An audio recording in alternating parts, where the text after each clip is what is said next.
कहते हैं जब सूर्य भगवान प्रकट होते हैं ना, उदय होते हैं, तो उनको राहु केतु तंग करते हैं, परेशान करते हैं। हम जो जल चढ़ाते हैं ना एक लोटा, वो जल ही बाण बन के जाता है और राहु केतु को मारता है, और सूर्य भगवान को हम मदद करते हैं एक लोटा जल देकर, वो बाण बन के जाता है और भगवान को शांति देता है। तो हमें इसलिए भी जल चढ़ाना चाहिए कि हमारा थोड़ा सा सहयोग उनके कष्ट को दूर करने में, यदि हमारा उनका कष्ट दूर होगा हमारे द्वारा, तो हमारे जीवन में आने वाले हर कष्ट को सूर्य भगवान दूर करेंगे। ये तो आदान प्रदान है, लेना देना चलता रहता, आप हमें दें हम आपको दें। भगवान ने गोपियों का चीर चुरा लिया, द्रौपदी का चीर बढ़ा दिया, किसी से लिया किसी को दिया। लोग बोलते हैं भगवान ने गोपियों का चीर क्यों चुराया? भाई चुराते नहीं तो द्रौपदी का बढ़ाते कैसे? वहां से उठाया यहां सप्लाई कर दिया, चलता रहता भक्तों से आदान प्रदान।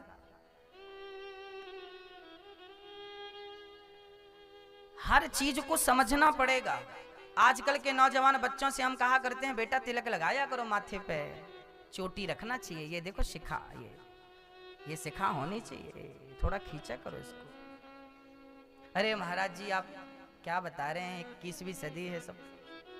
कोई चोटी रखेगा, शिखा रखेगा, कोई तिलक लगाएगा? हाँ हाँ, ये नौजवान बच्चों को ना सिगरेट पीने में शर्म नहीं आती है,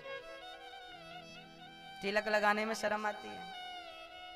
शराब की दुकान में लाइन लगा के खड़े रहते हैं बोतल लेने के लिए, शराब की लाइन में लग करके शराब लेकर के पीने में इनको शर्म नहीं आती, पर तिलक लगाने में, शिखा रखने में, गीता पढ़ने में, मंदिर जाने में लज्जा आती है। यही तो हिंदुओं के पतन का कारण है, यहीं से हिंदुओं का पतन होगा। यदि आप हिंदू होकर भी अपनी संस्कृति को नहीं पहचानोगे, नहीं समझोगे, तो पतन होगा ना। गीता आप नहीं पढ़ोगे तो क्या पाकिस्तानी लोग पढ़ेंगे? अमेरिका तो पढ़ने लगा गीता, वहां की सबसे बड़ी यूनिवर्सिटी में गीता अनिवार्य कर दी गई है, और भारत में अभी तक बच्चे पोयम याद कर रहे हैं।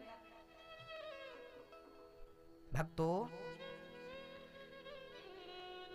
सुखदेव भगवान कहते हैं जिसकी मृत्यु सिर पर है, परीक्षित आपको जल्दी मरना है ना, ध्यान रखो।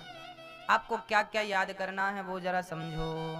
सुखदेव भगवान कहते हैं कि तस्मात् भारत सर्वात्मा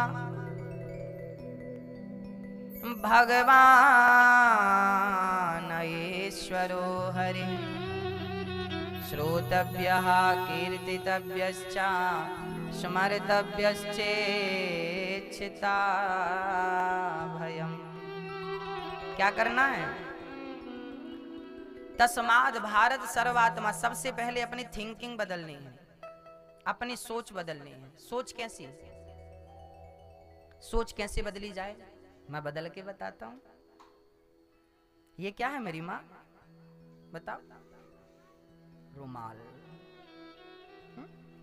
रुमाल है ना ये, रुमाल। और बताओ और क्या है ये? रुमाल नहीं है, कपड़ा। आप बोल रहे हैं ये रुमाल भी नहीं और कपड़ा भी नहीं है, अब बोलो। ये है केवल धागा। इसका एक एक धागा भी हम निकालने लगे हैं तो ना रुमाल रह जाएगा ना तो कपड़ा रह जाएगा। एक्चुअली ये धागा है, इसको हम क्या बोलते हैं? रुमाल। धागा को ही हम नाम रुमाल देते हैं, धागा को ही नाम हम कपड़ा देते हैं।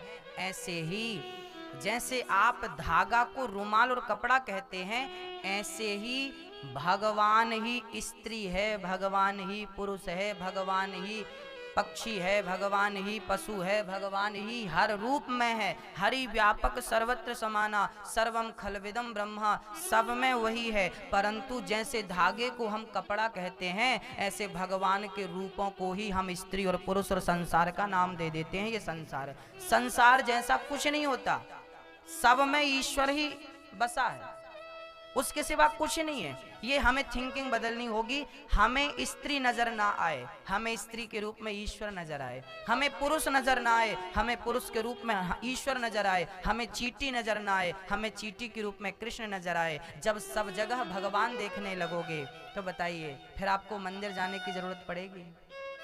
हाँ, आप खुद चलते फिरते मंदिर बन जाएंगे भक्तों, चलते फिरते मंदिर बन जाएंगे।